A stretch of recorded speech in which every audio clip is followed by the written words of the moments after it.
Om Swastiastu. Perkenalkan, nama saya Ibtu Dewa Yutsaba, absen 15 dari kelas 12 MK 3. Dalam ujian praktek bahasa Indonesia ini, saya akan membahas tentang membandingkan kritik sastra dan esai. Yang pertama adalah dari segi objek atau karya sastra kajian.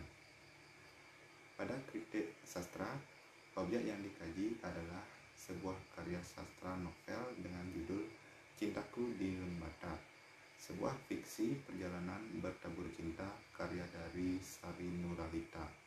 Sedangkan pada esai, objek yang dikaji adalah suatu fenomena, yaitu fenomena hoaks dalam sastra.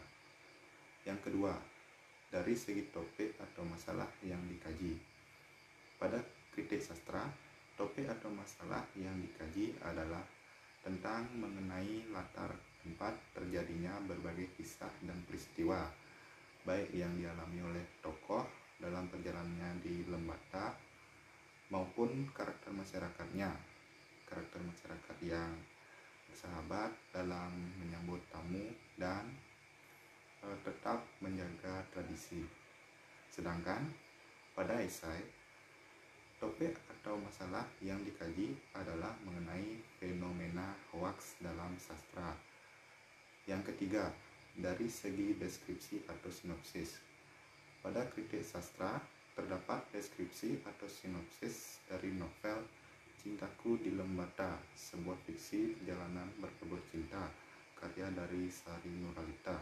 Sedangkan pada esai tidak terdapat deskripsi atau sinopsis karya, namun lebih banyak pendapat penulis karena berupa esai.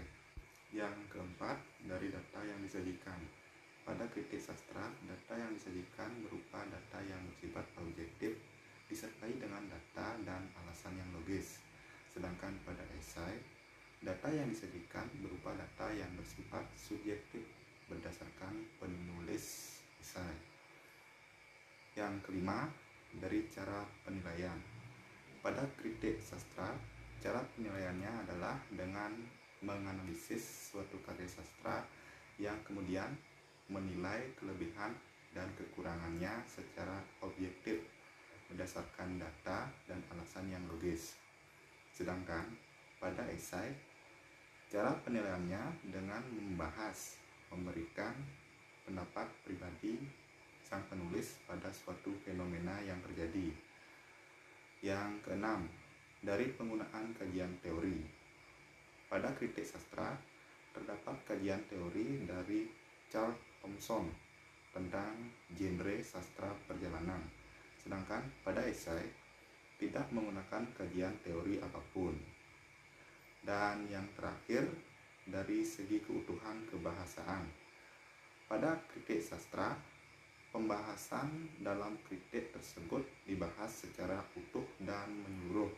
Sedangkan pada esai, pembahasan hanya pada fenomena hoaks namun diulas secara utuh. Baik, demikian presentasi saya tentang membandingkan kritik sastra dan esai. Jika ada salah-salah kata, saya mohon maaf sebesar-besarnya, dan akhir kata saya ucapkan terima kasih. Om Santi Santi Santi Om.